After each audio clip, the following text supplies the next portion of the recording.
Olá, eu sou o Leandro Freitas e este é o Praticar Conecta, conectando academia e indústria.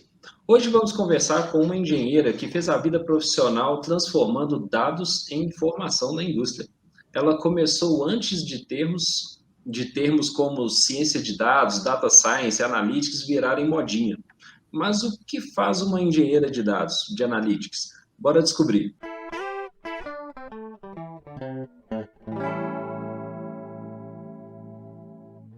A nossa convidada trabalhou como engenheira de controle e automação, no desenvolvimento de software para otimização e análise de dados na indústria, gestão de equipes e ainda fez um doutorado aplicado a um problema real da indústria siderúrgica.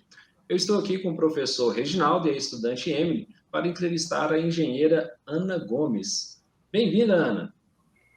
Muito obrigada, Leandro. Obrigada pelo convite. É um prazer estar aqui hoje. Fiquei muito, muito feliz mesmo em poder participar. E é um prazer estar aqui também com você, Reginaldo e Emily. Muito obrigada. Obrigada pela presença, né? Muito importante para mim como aluna, né? E todos os alunos do Instituto Federal e de outras escolas conhecer um pouco sobre você e entender o que é esse caminho da engenharia.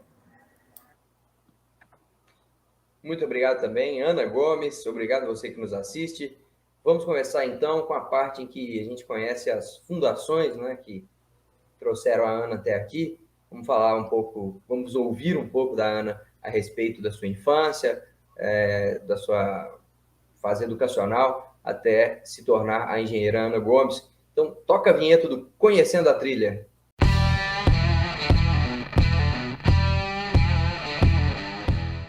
Bom, então, para todos vocês também que estão nos ouvindo, né, eu sou mineira, nasci em Belo Horizonte, sou filha de 2 engenheiros, então minha mãe e meu pai são engenheiros, e tenho também uma irmã mais velha, e a minha infância eu passei parte dela aqui no Brasil e parte nos Estados Unidos, que foi uma experiência muito bacana, e eu acho que foi uma experiência que também ditou um pouco dos meus caminhos aí na carreira, que o meu pai, ele era professor universitário, hoje em dia ele é aposentado, e ele foi fazer o doutorado dele nos Estados Unidos, e fomos a família toda, e quando voltamos, né, eu continuei, ficamos esse período nos Estados Unidos, voltamos para o Brasil, continuamos aqui em Belo Horizonte, e foi aqui que eu cursei, né, o colégio, o ensino médio, e foi aqui também que eu entrei para a graduação na UFMG, cursando Engenharia de Controle e Automação. E como é que você decidiu fazer engenharia de controle e automação? Você já falou que já tinha os pais, você já mais ou menos sabia o terreno, né, Ana? Isso é bem engraçado, assim, porque na época em que eu estava no ensino médio, já no primeiro ano eu comecei a pesquisar, né? E não eram os caminhos óbvios para mim, apesar da influência familiar. Eu queria ir para a área de odontologia ou arquitetura. Então, eu pensava nesses 2 caminhos, né? Só que no colégio eu sempre gostei muito da parte de matemática, de física. Então, o meu pai, né, como professor universitário da UFMG, ele me avisou quando teve a mostra de profissões da UFMG. E nesse caso eu estava no 2º ano do ensino médio. E aí eu fui na mostra de profissões para olhar essas 2 áreas, né, que eu já pensava. E o meu pai, né, assim, com a influência dele, obviamente, né, falou: olha, filha, você gosta de matemática, você gosta de física, dá uma passada na área das engenharias, né? Então, eu acabei fazendo isso e realmente foi ali que eu me encantei com a área de controle e automação, né? Eu lembro que eu entrei num stand e estava sendo apresentado, tinha uma aluna, né, que estava apresentando o experimento do pêndulo invertido. É um experimento em que, né, você tem uma plataforma ali, você controla o avanço de um pêndulo para que ele fique, né, estável na posição vertical. E aquilo me fascinou, eu fiquei super curiosa, falei, gente, nunca não sabia dessa profissão, né? Não conhecia essa área da engenharia. E aquela experiência me marcou. Então eu voltei para casa e comecei a pesquisar. Que área é essa? Qual que é o futuro dessa área, né? Sobre o que se trata? E eu fiquei realmente bem motivada ali com os desafios que eu vi, né, para a área naquela época, né? Então, acho que a gente já, né, eu já cresci com acesso à tecnologia, muito por conta do meu pai, né? Eu acho que era um privilégio que eu tive, porque tinham pessoas colegas de colégio meu que não tinham tanto acesso a computador, que não mexiam tanto, e eu já mexia, eu me aventurava em fazer vídeos, né? Aniversário das coleguinhas, eu juntava um tanto de foto, dava de presente um vídeo, e elas ficavam assim, nossa, como é que você fez isso? E aí eu fui percebendo que as peças estavam se juntando, né? Assim, e foi uma escolha muito acertada, sabe? Hoje em dia, eu percebo também que a influência familiar contou bastante. E assim, Ana, durante o curso, você chegou a fazer algum projeto, alguma atividade extracurricular, participou de alguma competição? Como é que foi? Olha, eu tive esse prazer aí de fazer tanto monitoria, né? Então, eu fiz monitoria na área de análise numérica, na época no Departamento de Ciência da Computação. Então, foi ali também um primeiro contato meu com a parte de programação, que depois veio a ser muito importante aí na minha carreira. Acho que foi no terceiro período já, que eu já me aventurei aí na monitoria. Foi muito interessante, fiz 1 ano. Em seguida, eu fiz mais 1 ano de iniciação científica, e fui trabalhar também, fui fazer, né, os estudos aí na parte de um software de gestão de falha nos sistemas elétricos. E aí, de novo, né, me deparei com uma oportunidade aí na área de sistemas, né, sistemas de informação. E depois da experiência da iniciação científica, eu fui para o estágio, né? Então, fiz um estágio numa empresa de TI, mas foi um estágio rápido, de 3 meses, e logo em seguida surgiu a oportunidade na Valorec, que foi a empresa que eu ingressei, né? Na época era inclusive a Valorec Mannesmann, e tive aí uma longa trajetória aí profissional dentro dessa empresa. Ana, hoje o nosso público, em sua maioria, são estudantes de engenharia, das mais diversas engenharias. No IFMG Campus Betim, a gente tem engenharia de controle de automação e engenharia mecânica. As pessoas que já me conhecem sabem que eu sou engenheiro eletricista, formei no Cefet numa época em que praticamente você tinha disciplina ao longo do dia, ali em vários horários distintos. Aí comecei a trabalhar no 6º período, compartilhando um pouco da minha experiência aqui também. E aí teve situação em que não tinha tempo para estudar de dia, e que estudei até, já cheguei a estudar madrugadas inteiras e fazer a prova já no final do momento que estudava, pegava a condução ou o carro e ia fazer a prova no Cefet. Então, a minha dica, aliás, nós temos um conhecido em comum, né, que é o Arthur Fará, que vai assistir isso, com certeza. Eu acho que ele estava numa situação que a gente chamou de viradão, né, que era, tinha prova de resistência de materiais no dia seguinte, os meus colegas sabiam que eu não tinha estudado e foram para minha casa para estudar comigo, né? A gente montou uma mesa grande lá para estudar e ficamos até o dia seguinte. Então, a minha dica para o estudante normalmente é não desiste não que dá. Qual que é a sua dica, Ana? No meu caso, né, até para conciliar, né, essas atividades extracurriculares com o estudo, a minha estratégia era um pouquinho diferente, mas eu acho que isso era uma influência muito do meu pai. Logo no começo do semestre, eu já aproveitava ali a tranquilidade do começo do semestre para pegar, estudar, garantir as notas boas e tudo. E no final do semestre, quando eu via que as coisas iam se acumular, muita prova, muito trabalho, eu já estava mais tranquila. Então, assim, essa foi um pouco da minha estratégia ao longo dos anos aí do curso, que funcionou para mim, né? Assim, porque exige uma certa disciplina, né, também, eu acho, para seguir, né, os estudos dessa forma. Ali no começo, talvez, do semestre, a gente não tem tanta demanda, a gente aproveita para dar uma descansada, que também é importante, né? Mas eu tinha essa disciplina aí de já no começo, já pegar firme, igual comentei, né, meu pai também ficava, né, você está estudando já, você já está, né, fazendo os exercícios e tal. Eu tinha essa influência dentro de casa, então acabei criando essa disciplina que para mim funcionou muito bem. Mas uma das dicas assim que eu costumo passar muito assim é o autoconhecimento mesmo. É uma coisa que hoje em dia as pessoas falam muito, né, no no universo profissional, e quando a gente está na academia, às vezes a gente não tem tanto, né, esse treinamento, né, com relação a essas, que hoje em dia eles chamam de soft skills, né, e eu acho que o autoconhecimento é uma coisa que, se eu pudesse dar uma dica para os estudantes, é buscar isso desde cedo, sabe? O que funciona para você, né? Ou como que você consegue absorver melhor as matérias, as disciplinas, enfim. Eu acho que isso é uma coisa muito importante, né? Talvez o que funcionou para mim não funcione para outro. Eu era uma pessoa muito de pegar e fazer exercício, né? Eu tinha que escrever para realmente entender o que eu estava fazendo, mas tem pessoas que preferem ver vídeo.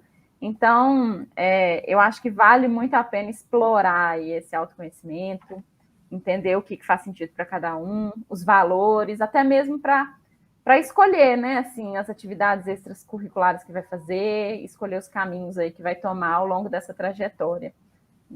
É uma dica que eu gosto de dar. É legal. Pode falar.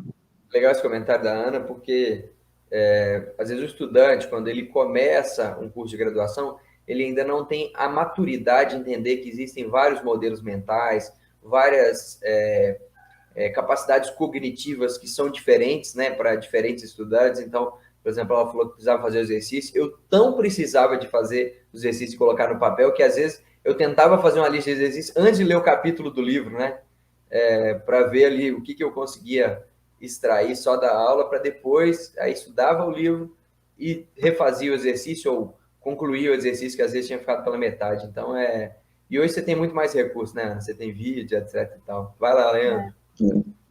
Não, e essa dica de estudar no início do semestre eu acho excelente. Eu vivo dando essa dica lá em sala, mas não tem funcionado.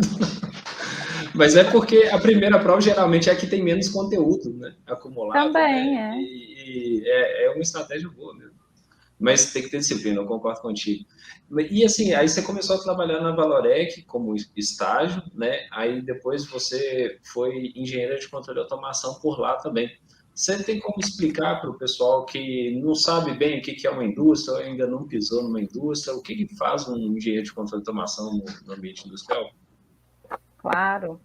Bom, eu vou entrar também um pouco, né, nos detalhes da minha atuação, da minha função, Sim. Mas explicando um pouco do contexto geral da automação que a gente tinha lá, né, a gente tinha diversas funções que o engenheiro de controle e automação poderia assumir dentro da indústria que eu trabalhava, né, que era uma indústria siderúrgica, e eu vejo esse modelo se repetindo em outras indústrias também, né, e ele está muito ligado também à pirâmide da automação.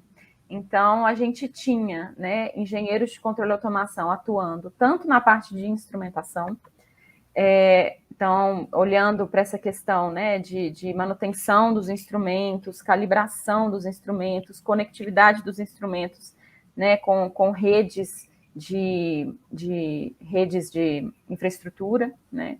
Tínhamos, inclusive, engenheiros de controle e automação trabalhando na parte de infraestrutura também, né, Ethernet, enfim, é uma área que o Arthur domina bastante, né, que é quem eu e o Reginaldo a gente conhece, né, uma pessoa que a gente conhece em comum, ele domina muito essa parte de redes industriais, então tínhamos engenheiros de controle e automação trabalhando nisso. E onde eu trabalhava especificamente era no que a gente chamava do nível 2 e 3 lá da pirâmide de automação, né, então, assim, existem algumas variações nas empresas, né, dos níveis da pirâmide, mas essa parte de instrumentação e infraestrutura ficava no primeiro nível, e no segundo nível a gente tinha tanto sistemas supervisórios para fazer o acompanhamento das variáveis dos processos em tempo real, né, para criar lógicas aí de controle de válvula, abertura, fechamento, isso nos diversos equipamentos que a gente tinha, né, nas diversas áreas. E, para além desse sistema de controle supervisório, nós tínhamos também os sistemas em tempo real, que faziam um acompanhamento das variáveis de processo de qualidade, fazendo todo o rastreamento do processo. Então, né, para quem não conhece, na indústria siderúrgica, eu trabalhava numa indústria siderúrgica integrada, ou seja, a gente tinha o processo ali desde da fabricação do aço, né, na verdade, do ferro gusa com alto forno, até a fabricação do aço, a criação da barra sólida. Com isso, depois a gente passava pelo processo de laminação, que é a perfuração dessa barra, né? No caso nosso, a gente trabalhava com tubos de aço sem costura, tratamento térmico e finalização. Em todo esse processo, a gente tinha sistemas, né, instrumentos coletando dados. Esses dados eles iam, né, para os sistemas supervisórios. Nesses sistemas, né, tinham as lógicas de controle de processo para garantir qualidade, garantir a segurança, né, dos colaboradores, do processo como um todo, e tinha esses sistemas de tempo real, em que foi onde eu atuei, né, quando eu entrei na área, para olhar muito essa correlação entre o produto que você está, né, o que você está produzindo ali nesse momento, com as variáveis do processo, e aí a gente tinha, né, engenheiros de controle e automação trabalhando em todas essas frentes, e eu fiquei especificamente nessa parte de controle de qualidade e rastreamento. Você desenvolveu modelos dinâmicos na indústria, né? Como é que foi esse trabalho? Quais os ganhos se obtém desenvolvendo esse tipo de modelo no processo? Eu tive esse privilégio, né, de, como eu estava nesse nível, né, da automação, que era o nível de controle de qualidade, rastreabilidade, eu tinha acesso a muitos dados, né, então muitos dados e muitas variáveis de correlação, né, então a gente conseguia correlacionar um produto, né, com uma temperatura de um forno, com a vazão, né, de água de um processo, de gás, combustão de fornos, enfim. Então, eu tinha acesso a esses dados, e o que eu já tinha, né, quando eu fui para a indústria, já foi no intuito de trabalhar com a parte de modelagem de sistemas, porque era uma das disciplinas que eu mais gostava. Então, quando eu cheguei, né, nessa indústria que tinha esses sistemas industriais robustos e bem informatizados, eu vi na hora ali, né, oportunidades de melhoria, de otimização de processo, né? Então, realmente consegui enxergar ali formas de melhorar tempo, né, tempo de processamento, qualidade, todas essas coisas a partir dessa modelagem, né? Então, a gente teve ganhos aí expressivos nesse sentido, e foi algo que começou a crescer, inclusive, né, essa necessidade por trabalhar com esses modelos aí. E assim, você já tinha feito matérias relacionadas a esse conteúdo na universidade? É isso, assim? Porque assim, a gente tem aquele negócio, né? A gente só enxerga aquilo que a gente está preparado para enxergar, né? Então, se a gente não coloca isso na caixinha, pode ser que a oportunidade passe e nem veja, né? Você chegou a fazer conteúdos assim relacionados a isso? Eu cheguei, né? Tinham as disciplinas, né, obrigatórias nela, né? Acho que tinha sistemas dinâmicos lineares, que era uma disciplina aí que o pessoal, né, corria dela aí, mas eu adorei, né? Eu gostei muito dessa parte. E aí, quando chegou no ciclo profissionalizante, que eu tive a oportunidade de escolher as disciplinas optativas, então eu escolhi, né, modelagem de sistemas, escolhi também teorias de controle avançado, que também, né, entravam aí nessa parte de como você modela um sistema, como você usa as variáveis. E nessa época ninguém nem falava, sabe? Pelo menos no meu curso, ninguém falava de ciência de dados, não se falava, né, nesses termos. E hoje em dia eu vejo que era um pouco isso, assim, que eu gostava de fazer lá atrás. Não, legal. E assim, na época, não tinha um profissional muito, pelo menos não se falava, né? Eu não sei como é que é, se tinha algum profissional especialista. Você meio que viu isso acontecendo, né? Porque hoje em dia a necessidade de um profissional especializado em extrair esse tipo de informação ali dos dados é quase que regra em vários setores produtivos, né? Como é que foi essa transformação? Os gestores, na época, eles perceberam que era necessário para melhorar a produção? Ou foi você que teve que ir lá e fazer um trabalho e provar para eles? Como foi isso? Na época já se enxergava algumas necessidades, né? Então, por exemplo, quando eu fui fazer o estágio, eu tive oportunidade, né? Eu fui fazer o estágio na parte de automação, e muitas das demandas que iam surgindo já eram ligadas a dados. Então, o projeto que eu fiz lá, por exemplo, relacionado ao meu projeto final de curso, era um sistema de informação para a área de silvicultura, que é a área de florestas, né, que a empresa tem para a produção de carvão vegetal. E uma das dores era como é que eu tenho esses dados para ver, acompanhar o crescimento das florestas, acompanhar, fazer um planejamento de quando, né, que eu vou ter que fazer a colheita, em quais áreas, para planejar a logística.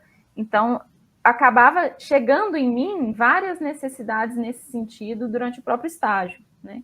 E no estágio eu tive a oportunidade também de ir para a Alemanha pela empresa, e lá, novamente, o desafio que eu tinha era melhorar um processo específico de resfriamento de uma ferramenta do processo.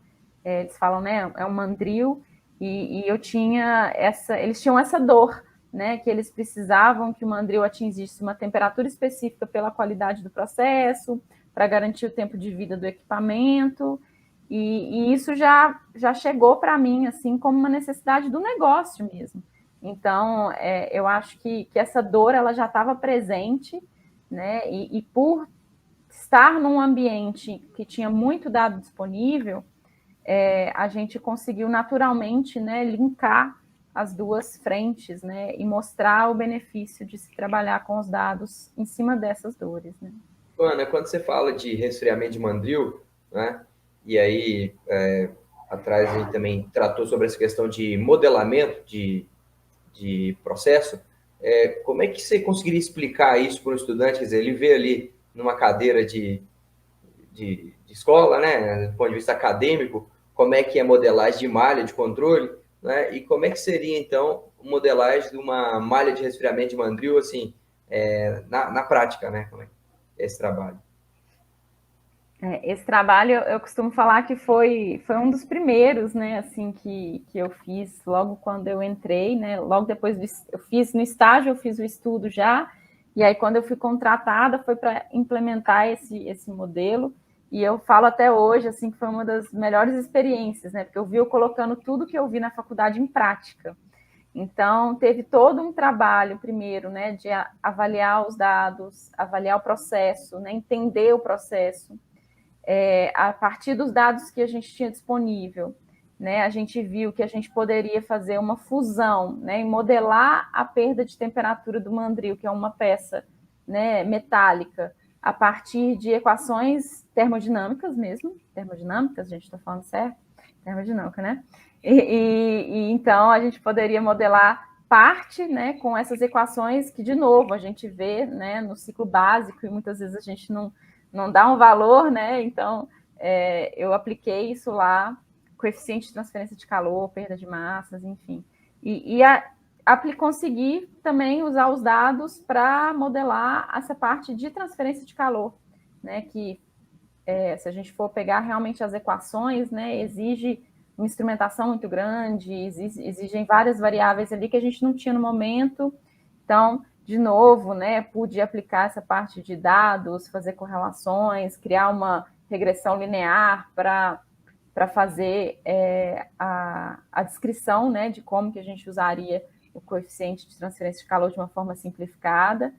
E junto com isso tudo, né, uma vez que eu tinha esse modelo que me dava uma previsão de qual seria, né, a temperatura do mandril depois de um certo tempo exposto à refrigeração por água, né, que era o caso nosso lá, eu fazia essa predição, com base nessa predição, eu via depois o resultado, né, que tinha a medição da temperatura, e ia fazendo os ajustes na malha, com base tanto no valor da predição, que foi modelada, né, hibridamente, modelo físico mais modelo de dados, e depois aplicando o controle feed-forward, né, com a predição e feedback. E foi assim, foi muito legal a experiência de ver isso funcionando, sabe? Foi bem bacana. Imagino, e agora os estudantes vão acreditar que existe mesmo, viu, Leandro? Quando você estiver dando aula de análise lineares, controle, você referencia esse vídeo aqui, fala, tem que assistir o episódio número 9, Praticar Conecta. Mas deu para eles entenderem, será? Eu não sei. Acredito que sim. A validação, com certeza. A validação consiste em comparar os resultados do modelo com o resultado em tempo real, alguma coisa nesse sentido? Basicamente isso mesmo, né? Não, acredito que Exatamente. entenderam. Não, entenderam. E assim, né? Enquanto você foi falando, eu fui rindo aqui por dentro, né? Porque falou de tudo que eu gosto, né? Sistemas dinâmicos lineares, controle, modelagem. A Emily tá até rindo aqui. Não tem uma entrevista que o Leandro não fala disso. Mas que é muito legal, né, Ana? É porque é muito legal, é por isso. É muito legal. Mas aí depois vocês assim, perceberam, né, a importância e os ganhos que podem ser gerados, né, com esse tipo de informação, com esse tipo de trabalho, né? E você me contou também de um software para uso massivo, né, de modelos dinâmicos, para fazer análise de dados. Como é que foi o desenvolvimento? Então, a gente, inclusive nesse projeto, né, que eu tive do resfriamento de Mandris, a gente já enxergou uma dor ali, né, uma dificuldade, que era o coeficiente de transferência de calor estava sendo calculado, né, estava sendo linearizado ali e modelado de acordo com os dados históricos. E aí a gente via que ao longo do tempo, o tempo ia passando, né, a gente tinha mudanças, às vezes até... fez uma limpeza, né, do equipamento e aí durante esse período a água veio mais limpa, enfim, isso impactou na troca de calor. Opa, tem que refazer a equação ali de troca de calor. E aí isso passou a acontecer nesse cenário e o modelo estava implementado no sistema de tempo real da fábrica. E o sistema de tempo real é um sistema crítico. Ele tem que rodar ali o tempo inteiro, ele não pode falhar. E toda vez que eu tinha que fazer uma alteração, eu tinha que esperar um período ali da produção parada para fazer isso. E aí a gente viu ali uma oportunidade, né? Falou, opa, talvez eu não estou aplicando essa inteligência, eu não estou com esse modelo sendo usado na melhor arquitetura possível. Né? Vamos pensar aí numa arquitetura em que a gente possa trabalhar com não só esse modelo, mas outros modelos de dados que exigem um retreinamento, que exigem uma recalibragem de uma forma independente. Né? Então, vamos criar uma camada a mais, que vai ser uma camada especialista em que a gente consome os dados do processo, né, do processo produtivo, a gente faz essa conexão, essa ponte, e dali a gente faz os cálculos e a gente consegue, né, criar uma arquitetura, né, para poder produtizar, né, e colocar em produção os modelos de uma forma menos arriscada para o processo, com uma forma mais organizada, um fluxo de dados ali mais coerente, enfim. Então surgiu, né, nessa época, acho que era em 2014, 2015, essa ideia de se desenvolver esse sistema especialista e aí sim usar plataforma web, que na época já estava, né, em alta, né, porque aí todo mundo poderia, do próprio computador ali, sentar dentro da cabine de controle, já acompanhar alguma variável de processo, já acompanhar um resultado de algum modelo de otimização do processo. Então surgiu essa ideia e a gente conseguiu escalar essa proposta dentro da empresa. Foi algo também, foi uma conquista, assim, que foi muito bacana também. Quando você fala que conseguiu escalar, você está querendo dizer que isso foi implantado também em outras plantas da Valorec ou não? Foi, a gente teve a oportunidade de implantar esse sistema em várias plantas, em várias unidades do Grupo Valorec, no Brasil, nos Estados Unidos, na Alemanha, na França, na Indonésia, na Nigéria, e hoje em dia esse é um sistema considerado um sistema especialista realmente da empresa e ele alavancou, inclusive, outros modelos e outros desenvolvimentos, uma vez que a gente tornou, né, mais padronizado aí a forma de se interagir com esse tipo de dado e com esse tipo de tecnologia. E como é que foi interagir com esses profissionais de outros países para fazer essa implantação desse software? Olha, é uma experiência, assim, que eu comento que é muito enriquecedora, né? Igual eu comentei mais cedo, eu tive durante a minha infância, né? Eu passei um tempo nos Estados Unidos. É um tempo, né, que eu fui muito nova, fui com 1 ano, voltei com 5. Então eu só lembro das coisas que me contaram, né? Só que eu acho que dessa experiência eu passei a ter uma curiosidade muito grande, sabe? Por vivenciar outras culturas, por por enxergar, né, a forma das outras pessoas de viverem, de fazerem as coisas. E quando você começa dentro do ambiente de trabalho, né, a ter essa oportunidade, eu falo por mim, né, eu comecei a enxergar formas diferentes de se trabalhar também, sabe? Assim, então, por exemplo, o estágio que eu fiz na Alemanha me preparou muito para essa questão de planejamento e pensar, tipo, eu vou fazer esse projeto dessa forma, mas se der errado tem esse plano B, se não tem o plano C. Então, era uma, né, na cultura lá que eu tirei muito proveito disso, assim. Nos Estados Unidos, eu vejo que as pessoas são muito pragmáticas, pensam muito na questão do resultado que você vai ter daquilo, que desafia a gente muito, né, no sentido de, poxa, eu vou investir um tempo, eu vou investir um dinheiro nessa tecnologia, qual vai ser o retorno que eu vou ter. Então, cada cultura traz um pouquinho, assim, de visão de algo novo, né, que eu acho que complementa muito a gente como profissional. E se a gente conseguir, né, parar para avaliar essas diferenças, para tirar o melhor de cada, né, mundo, cada cultura, eu acho que a gente só cresce, sabe? Para mim foi muito gratificante. Que legal, Ana, que legal. Mas deixa eu mudar um pouquinho de assunto aqui. Vamos falar no seu doutorado, que você teve uma parte curiosa aí da sua carreira, incomum, assim, né? Alguém que começa a cursar um curso considerado por muitos bem acadêmico, é um curso de doutorado, junto com conciliando com a indústria, assim. Qual que foi a motivação, assim, para você iniciar o doutorado? Você falou assim, bateu um dia lá, você estava meio à toa, saiu ali da escola de engenharia e falou, agora não tem que virar a noite estudando. Ah, não, virar a noite não, porque você estudava desde o início do semestre, né? Mas você não tem que estudar agora e você falou, vou encarar um doutorado aqui, é isso? Como é que foi isso? Olha, eu acho que tem muito uma influência familiar de novo, né? Assim, de buscar sempre esse conhecimento. E eu sempre gostei também de estudar, né? Então eu vi alguns primos, né? Algumas pessoas até mesmo da engenharia que tinham, né, ido lá, terminou a graduação e começou, né, a fazer o mestrado, o doutorado. E aquilo ali sempre fez sentido para mim, no sentido, né, assim, pensando que, nossa, eu vou aprender mais coisas, sabe? Eu vou aprender mais coisas, eu vou ter mais tempo para estudar coisas que eu ainda não consegui estudar. Então, para mim fazia muito sentido na minha cabeça, né?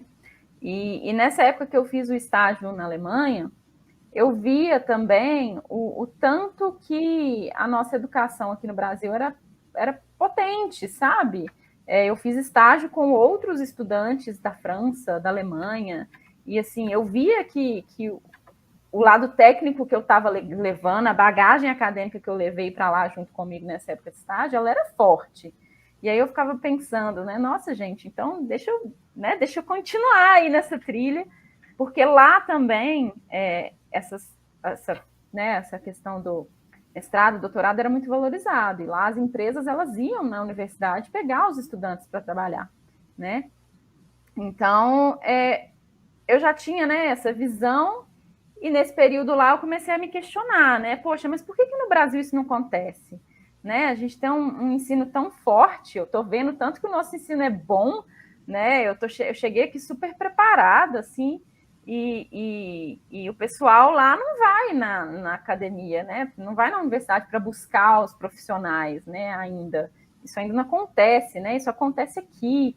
E aí essa coisa começou, né, a me incomodar de uma certa forma, e aí eu lembro que eu pensei na época até mesmo, falei assim, não, se a pós-graduação é valorizada aqui na Alemanha, eu vou continuar aqui, vou fazer uma pós aqui.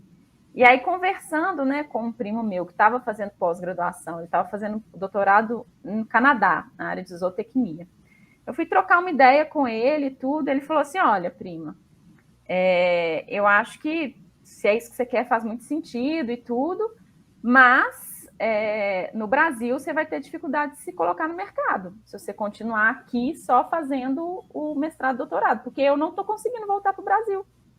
Eu tenho um doutorado, eu tenho um pós-doutorado e eu não consigo voltar para o Brasil para conseguir emprego, porque as pessoas falam que eu sou super qualificado, né? Enfim, acham que eu não vou conseguir, né, entregar o que o mercado precisa. E eu fiquei com aquilo muito na minha cabeça, assim, sabe? De tipo, não, mas isso não está certo.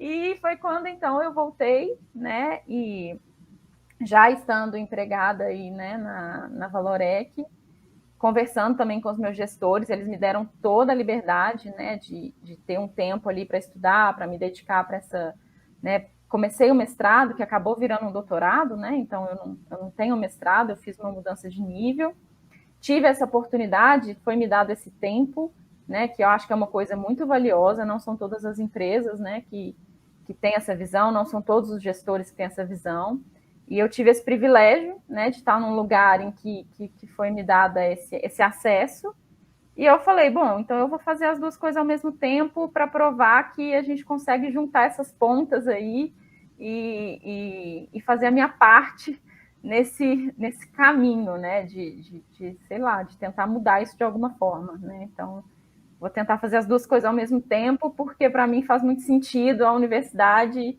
né, e a área privada caminharem juntos. Então eu vou fazer minha parte. E foi um pouco assim. Eu não Chegou sou no programa entrevistado, certo, né? eu não sou entrevistado, mas eu quero compartilhar minha experiência nesse sentido também, Leandro. Eu comecei a fazer mestrado trabalhando na indústria também, né? Montadora de automóveis. Na verdade, era a empresa de manutenção dessa montadora, né? E aí eu tive essa mesma possibilidade, eu não vou falar sorte, mas essa mesma possibilidade que a Ana teve, que eu conversando com os meus gestores, falei, bom, então, estou aprovado no mestrado e eu vou fazer, né? Existe uma possibilidade de a gente continuar aqui fazendo as duas coisas, ou seja, eu estava tão seguro de que eu ia fazer o mestrado e praticamente eu perguntei ao cara de maneira indireta se ele ia mandar embora ou não, né? Até quem agradeço aqui também é o Edson Meneghini, na época, e o Marcelo Leite, que eram os meus gestores, e ele falou, não, tudo bem, quanto tempo você precisa para assistir às aulas? E as aulas do Cefet, na época, eram em horários que convergiam também com os meus horários de trabalho. Então, eles me autorizaram a sair 2 vezes na semana no horário de trabalho, batia o cartão para sair, assistia a aula correndo no Cefet, voltava, continuava a trabalhar, pagava essas horas no final de semana.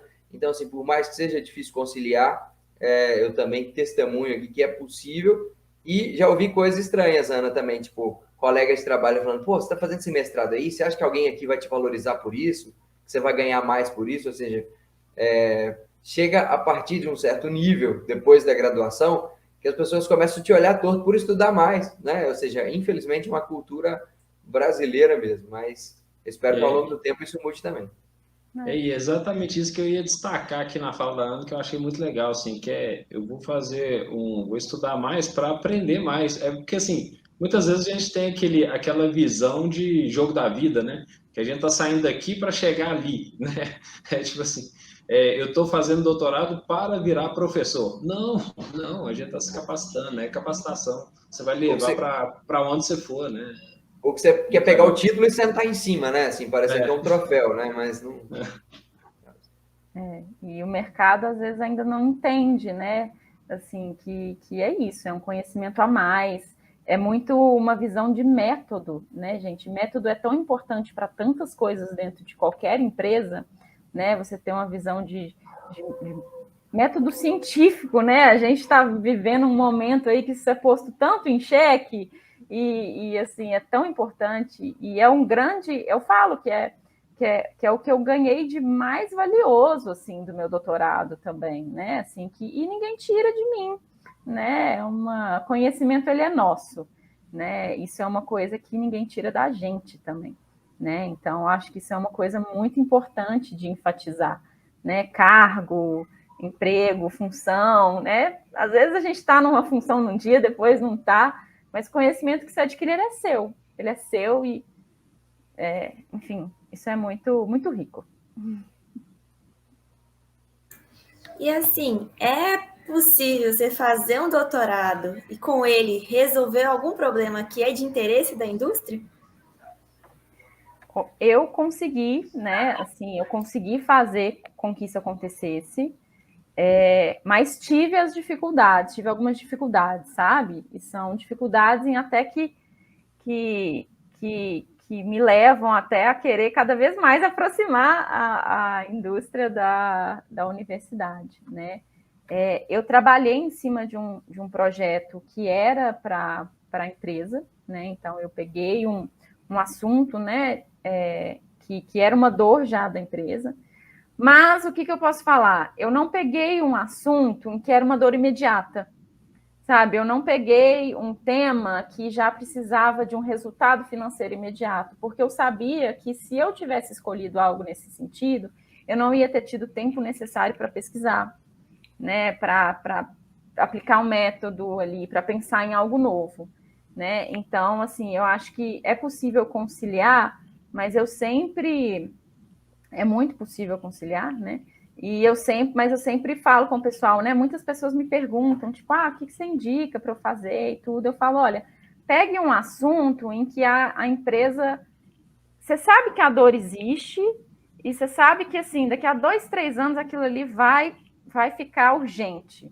E aí você já começa a trazer aquilo e já, né, pesquisar aquilo com antecedência, né? E eu acho que é assim que a gente pode unir esses mundos, sabe? Quem está no ambiente empresarial, né, na indústria privada, a nossa rotina é muito de trabalhar em cima de problemas imediatos, e a gente, às vezes, não tem o tempo, né, para fazer a pesquisa. E ela é importante para resolver, muitas vezes, problemas estratégicos, né?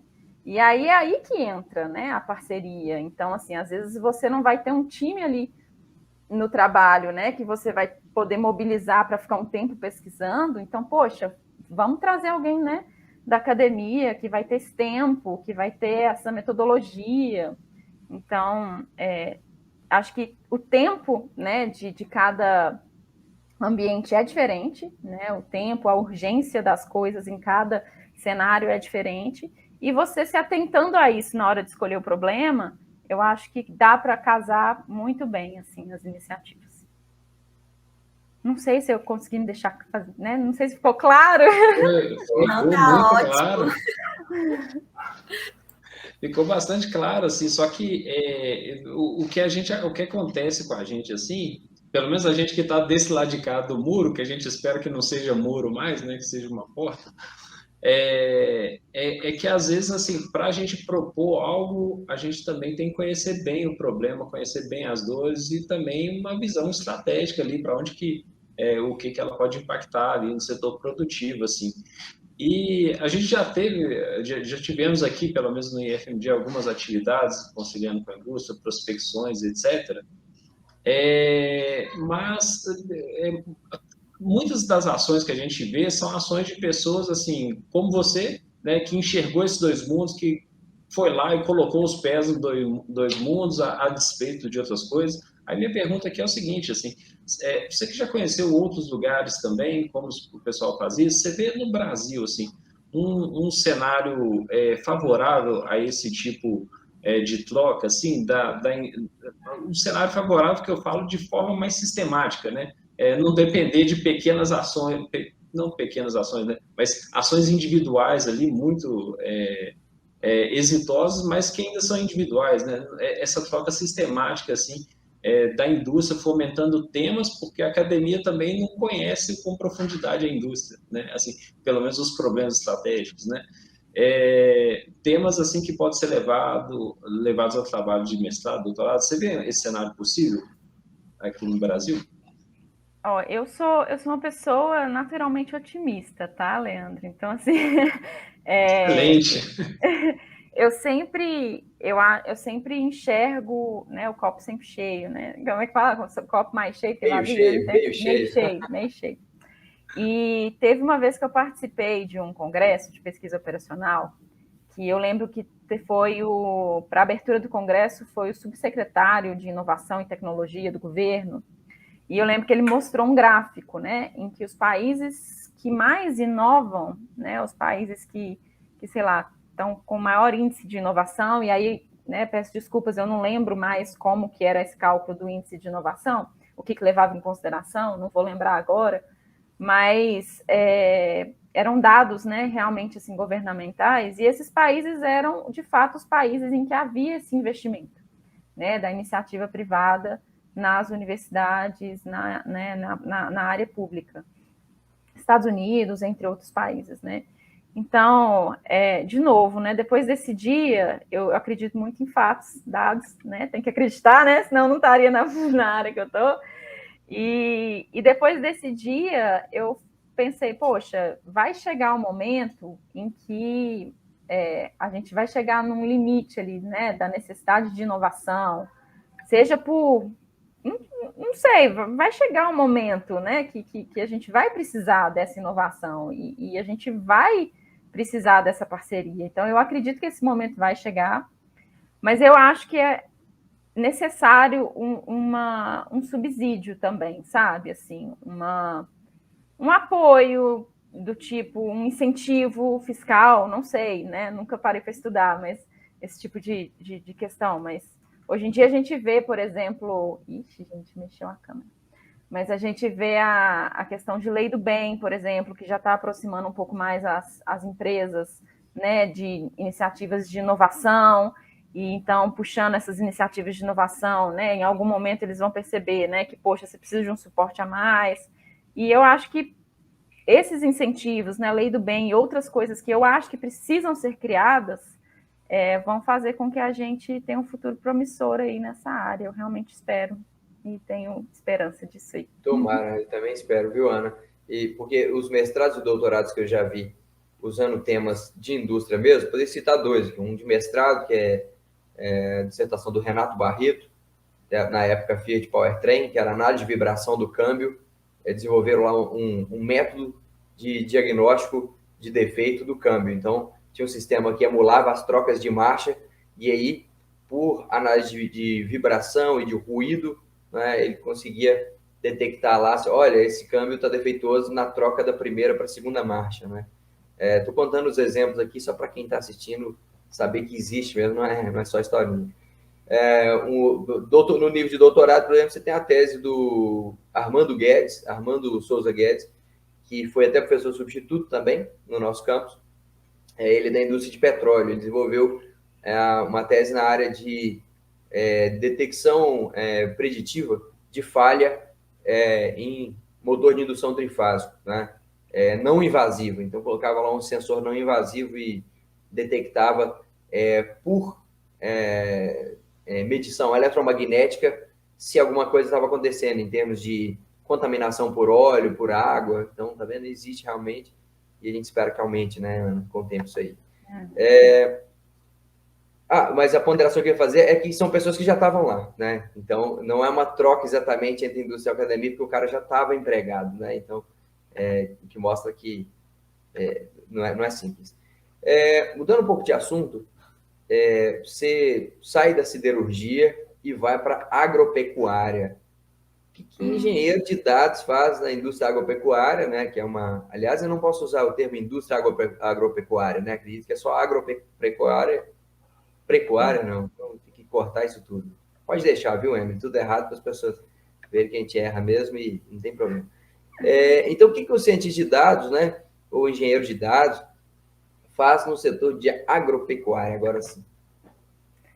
Então, até explicando um pouquinho da minha motivação, né, para ir para essa área, eu acho que isso vai ajudar a elucidar um pouquinho, né, como que eu enxergo essa atuação, né. Mas muitos dos engenheiros de controle de automação, né, que eu conheço, e eu me incluindo, né, estão trabalhando com tecnologia de forma geral, né, assim, então eu estou vendo isso como uma tendência, né, desde... começou-se, né, a falar de indústria 4.0 e diversas coisas nesse sentido, e a gente começou a aumentar muito, né, a atuação dos engenheiros de controle de automação e muitas vezes de outras engenharias também na área de tecnologia, né? E aí, pensando de tecnologia de uma forma mais ampla, durante a pandemia, eu comecei a questionar muito, assim, sabe? Como que a gente estava usando a tecnologia a favor da sociedade. E até o meu co-orientador de doutorado, ele me impulsionava muito, assim, sabe? A olhar para isso, para olhar, assim, como que a gente... né, estava realmente ditando os padrões aí da sociedade, como que ela funciona a partir da tecnologia. E eu lembro que na época saiu o documentário Dilema das Redes, enfim, várias coisas assim que grudaram na minha mente. Eu fiquei tipo, gente, eu quero entender como é que eu posso usar a tecnologia, e aí especificamente a área de ciências de dados, que é, né, o meu domínio maior, para ajudar para solucionar problemas de bem público, né? A gente está vendo assim empresas enormes mudarem a forma que as pessoas consomem, né? E isso trazendo um impacto em escala global. Por que a gente não pode usar também a tecnologia para trazer um impacto em escala global em questão de redução de desigualdade, em questão de mudança de clima e etc. E aí eu comecei a estudar isso, sabe? Eu terminei o doutorado e como, né, uma pessoa que gosta de estudar, eu comecei a estudar isso. E aí comecei a entrar nessa seara, né, de negócios sustentáveis, estratégias de negócios sustentáveis, e me deparei com um termo, com um conceito, que é o de valor compartilhado, né, empresas de valor compartilhado, que seriam empresas, né, que continuam com um olhar, né, para a lucratividade, porque, né, a gente vive num sistema capitalista, mas que conseguem fazer iniciativas sustentáveis que trazem também lucratividade. Então, assim, a empresa ela passa a pensar no modelo de negócio dela, olhando para sustentabilidade como uma forma de lucratividade. Enfim, isso fez com que eu começasse, né, a pesquisar essas questões e como que os dados poderiam ajudar essas empresas a tomar certas decisões, enfim. E comecei a estudar isso, e foi quando surgiu essa oportunidade de trabalhar na área da agropecuária com esse viés, né? Então, usar todos os dados que hoje a gente tem, né, e que estão só crescendo, né, tanto para a parte de agricultura quanto a agropecuária, né, com o uso de produtos digitais, smartphone, né, aplicativos, internet das coisas. Então, a gente está aumentando muito o volume de dados que a gente tem, né, nessa área, e com isso a gente pode começar a usar esses dados para tomar decisões, né, a favor da produtividade, né, da sustentabilidade. Então, eu vi muito uma oportunidade, né, na agropecuária de usar os dados também em prol, né, desses objetivos de mudanças climáticas, né? Então, a gente olhar para cálculo de pegadas de carbono, né? Enfim, todas essas questões que, no final das contas, são problemas de dados, né? Assim, como é que eu calculo essas coisas? Como é que eu sei que eu tenho uma fazenda sustentável? Como é que eu consigo diagnosticar para torná-la mais sustentável? Né? É com dados. Então, eu comecei a... Primeiro, né, eu me interessei por essa área de sustentabilidade de uma forma geral, e quando surgiu essa oportunidade, eu vi esse potencial do uso de dados na agropecuária para também trabalhar em cima dessas questões, assim, né? Então, é um pouco do que eu enxergo. Hoje, né, eu mudei recentemente, né, estou trabalhando nessa área não faz nem 3 semanas, então, assim, eu acho que são desafios que são novos para mim, eu vou descobrir muitas coisas, mas a minha tomada de decisão foi muito baseada no que eu pesquisei, assim, em termos de mercado e do que eu estava vendo que estava acontecendo, sabe? E foi esse potencial que eu enxerguei da ciência de dados nessa área. E assim, você começou na Prodap, né? Que chama.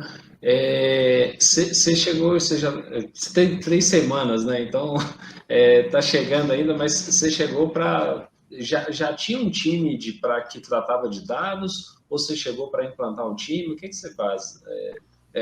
Você chegou com qual proposta, assim? Só de curiosidade. Esse time já existe, né? Então é uma visão que eles já têm lá, é uma empresa Legal. que fornece soluções na área de agropecuária, e um dos pilares dessas soluções é a tecnologia. Então, é uma equipe que já existe, né, que já faz vários trabalhos nesse sentido, e eu entro realmente para tentar potencializar, né, para trazer o conhecimento que eu tenho aí também de processos, né, grandes processos, que foi algo assim também que eu tive a sorte de poder vivenciar, né, na indústria. Tudo é muito grande, tudo é muito, né, assim, gigante mesmo, assim, né? Então, dá uma bagagem, né? Dá uma expertise, assim, que eu espero poder contribuir agora também nessa parte do agro, que quando a gente vai olhar para o PIB brasileiro também, né, é gigante, É né? gigante, é gigante. É É isso que eu ia gigante. comentar. A agropecuária é a maior do mundo, né? Eu não tenho esse dado, mas eu acho que sim. Ah, E uma coisa interessante que eu descobri, assim, pesquisando, né, é que eu acho que o Brasil é o segundo maior produtor, né, de carne, assim, do mundo. assim, Emily, talvez eu tenha que pesquisar isso, se eu estiver falando alguma coisa errada, você vai editar. Mas eu acho que é isso mesmo. E a gente perde para os Estados Unidos. E em termos de número de cabeças de gado, os Estados Unidos têm menos. Então, você olha, enxerga um potencial grande, né, de melhoria de processo, né? E aí, de novo, dados, né? Você pode usar os dados, toda a metodologia de veterinária, zootecnia, você pode, né, ajudar a escalar isso com o uso de dados, enfim, são outras oportunidades aí que eu enxerguei. legal, legal. E assim, e saindo um pouco da engenharia ou da agropecuária, né? O que que a Ana gosta de fazer no tempo livre? É outro Estudar doutorado? coisas que ela ainda não estudou, é isso. Eu acho que vai sair outro doutorado aí, viu, Regina? Não, gente, ó, doutorado eu acho que eu não vou encarar mais, não. Mas eu devo admitir que eu gosto muito de estudar. Eu gosto de estudar, assim. Eu brinco que durante a pandemia eu adotei um cachorrinho, né? Acho que isso aconteceu com muitas pessoas, né? Morava sozinha, enfim. E aí eu brinco que eu fiz um doutorado em cachorros enquanto eu terminava o meu doutorado, porque eu adoro pesquisar, e aí eu fiquei lá estudando, vendo vídeo, adestramento positivo. Então, assim, eu gosto muito de estudar, mas eu não sei se na minha vida hoje em dia eu consigo encaixar os prazos, as demandas, né, que um doutorado tem, que eu acho que né, assim, tem que ser levado em consideração, né? Então, isso eu acho que eu não vou encarar mais, não. Mas eu gosto muito de estudar, gosto de praticar exercício físico, sempre gostei muito de dançar também. E sou uma pessoa apaixonada por viajar. É uma coisa que eu quero muito fazer agora, mais, né? Durante o doutorado, acho que, né, eu separei um tempo aí, né, para me aperfeiçoar nos estudos, enfim, abrir mão um pouco, né, desse tempo livre, que a gente faz escolhas mesmo, né? Eu acho que isso é uma coisa importante de falar para quem está na dúvida, né? Vou fazer um mestrado, vou fazer um doutorado, tem que ponderar, né, o que você está abrindo mão em termos de tempo, em termos de dedicação. Então, eu abri mão disso durante um tempo, né, de forma pensada, e agora eu quero muito voltar a viajar também, que é uma coisa que eu adoro fazer. Comer coisas diferentes, em lugares diferentes, sentar num café numa cidade que eu nunca fui. São as coisas que eu gosto de Eu gosto fazer. mais do pub do que do café, viu, Ana? Mas o pub é bom também, né? Bom também. E ficar lendo e pesquisando sobre aquela cidade, aquele pub, aquela bebida também, né? Aí isso vai junto no pacote, né? Eu brinco que Bom, planejar a viagem é melhor do que fazer a viagem. Eu isso é concordo muito. legal. É legal, eu gosto também. Então agora é hora de inverter as cadeiras aqui, né? Agora você que pergunta para a academia. Pergunte ao IFMG. Ana, pergunte ao IFMG. Bom, gente, eu pensei, né, muito aqui na pergunta que eu ia fazer, e eu acho que, dados meus interesses atuais, não ia ter como eu fugir de fazer uma pergunta relacionada à sustentabilidade, né? Assim, na época que eu fiz na engenharia de controle e automação, eu lembro que tinha uma disciplina em que a gente estudava, né, os impactos da tecnologia na sociedade. Eu acho até que na época eu não tinha muita maturidade até para entender, né, o que estava sendo dito ali e tudo mais. Foi muito no início do curso. Como que vocês enxergam isso hoje? Assim, a necessidade de trazer assuntos relacionados, né, ao impacto da tecnologia na sociedade, quando trazer isso, né, para os alunos. Isso passa aí, né, pelo planejamento das grades curriculares, como que está essa visão hoje das engenharias aí para esse olhar de sustentabilidade, impacto social? É uma excelente pergunta, né? O professor Reginaldo, ele é o coordenador do curso de Engenharia de Controle de Automação. A parte da matriz curricular eu vou deixar para ele responder, que ele vai conseguir responder com mais propriedade, né? Ô, Emily, para de rir aí, que o pessoal que está assistindo o vídeo aqui está vendo que você está rindo, não estou empurrando na pergunta, não, eu vou responder parte dela. Mas eu só queria dizer que assim a gente coloca tem muito conteúdo pulverizado assim, né, no curso assim. Dentro de várias disciplinas você vai escolher, às vezes tem um trabalho final ali que é um pouco mais livre, ou às vezes o próprio TCC, no TCC às vezes essa questão costuma aparecer mais claramente das motivações para fazer o trabalho, e isso aparece ali. Mas na minha visão, assim, eu concordo que ainda lateralmente, né? Não é aquele foco todo para essa questão, não. Mas sempre é uma questão importante, né? Que a gente deve ser levado em consideração, deve ser levado aos impactos. Mas, se eu não me engano, tem uma disciplina só para falar disso, né, região? Exato. Na verdade, não posso garantir que que a disciplina responde à pergunta da Ana em sua inteireza, né? Porque é uma disciplina de introdução à engenharia ambiental, digamos. Agora parece que até o nome dela tem uma proposta de mudança de nome, em que a palavra sustentabilidade aparece no nome da disciplina, tá? Coincidentemente, ontem eu estava trabalhando nisso, Ana, porque a gente tem que implementar ali as novas diretrizes nacionais curriculares e a curricularização da extensão para 2023. Então, a gente tem essa disciplina, né, voltada à sustentabilidade. Em alguma medida, analisa o impacto da tecnologia? Eu espero que sim, embora eu não tenha uma propriedade para falar aqui de forma muito detalhada do conteúdo que é ministrado nessa disciplina. A gente tem disciplinas optativas voltadas a essa questão da conscientização a respeito da sustentabilidade, e não só conscientização, mas entender também de algumas tecnologias que contribuem para um mundo mais sustentável. Uma delas é fundamentos de energia alternativa, né? Uma outra delas que eu mesmo que ministro, que é sistemas fotovoltaicos, né? E aí, certamente, algumas mais precisam aparecer e já estão no nosso radar. Ontem mesmo, numa conversa com o Rafael Átila sobre que ele é engenheiro na Stellantis, que foi do nosso episódio 8 do Praticar Conecta, a gente estava falando sobre eletrificação veicular e aí discutindo sobre a possibilidade também no futuro de ter uma disciplina voltada à eletrificação veicular que tem tudo a ver com a pegada sustentável e com a descarbonização, né?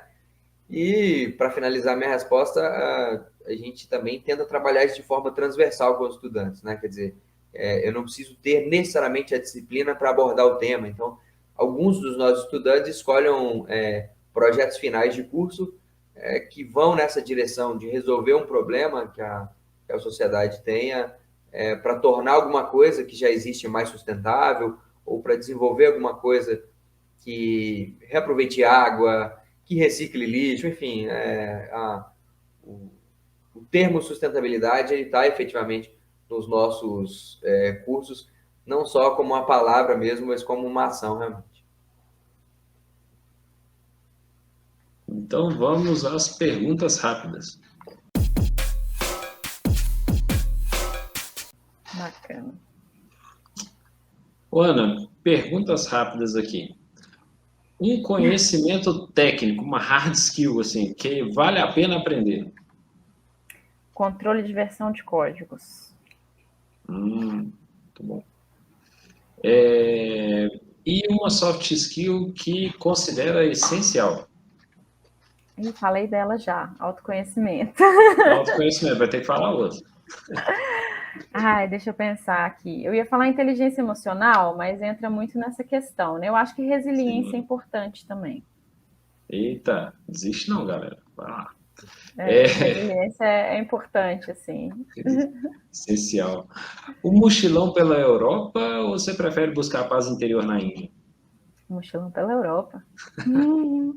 Gostei também. Mais agitado, né?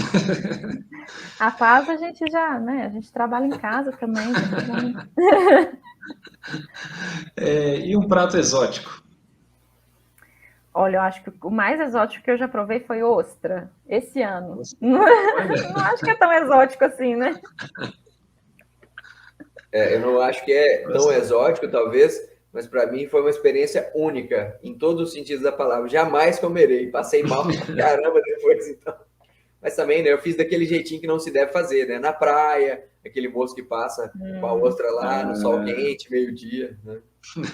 Eu fui numa fazenda, não sei se fala fazenda de ostras, né? Mas foi lá em Boipeba, na Bahia. Era tipo um criadouro, enfim, eu não vou saber a Olha, palavra certa. Mas muito bacana. Mas assim, em termos de sabor, eu gostei mais do que vinha com queijo e orégano em cima. Então, tipo assim, eu não sei se eu gostei muito da ostra em si. é Mas isso que eu pelo ia menos você comeu no comentar. lugar certo. Você comeu no lugar certo, né? É isso que eu ia comentar. A vez que eu comi, o sabor, eu não senti, na verdade. É um profissional que te inspira, e por quê? Nossa, tem uma profissional que me inspira muito. Ela chama Grazi Mendes. Não sei se vocês conhecem. Hoje ela é head de igualdade, equidade e inclusão na ThoughtWorks. Eu conheci ela numa palestra sobre liderança na Valorec, que ela foi falar sobre a questão da diversidade no ambiente de trabalho. E assim, né, eu acho que eu, sendo uma mulher, é um assunto que eu amo, adoro falar sobre isso. Eu acho que impacta muito as nossas escolhas, né? Como engenheira, eu percebi o tanto que a falta de representatividade nos espaços, na indústria, por vezes afetaram as minhas decisões. Então, assim, ela é uma profissional que ela é uma mulher que fala sobre esses assuntos, e ela também é uma mulher preta. Então, assim, que são desafios assim que eu não consigo nem imaginar, né? Que ela já deve ter ultrapassado, e eu gosto muito porque ela advoga, né, a favor da equidade, a favor da inclusão. Ela fala muito disso em artigos da Harvard Business Review. Ela está sempre ativa no LinkedIn também. E essa palestra que eu vi dela, ela começou falando que ela estava ali para incomodar, e que se a gente não saísse incomodado da palestra, ela não ia ter feito o papel dela. E eu acho isso de extrema coragem, e ela é uma inspiração para mim, assim, pensando em termos de liderança. Eu acho que a gente tem que, eu pelo menos cobro de mim mesma trazer mudanças também nesse aspecto para os ambientes de trabalho. E é legal que isso participa da sua formação, você estando onde você estiver, né? Montando equipes, trabalhando e tudo. Muito legal. Ô, Ana, eu gostei demais da entrevista. Muito obrigado aqui, professor Reginaldo, Emily. Eu deixo a palavra aberta para você fazer suas palavras finais aí para o nosso ouvinte.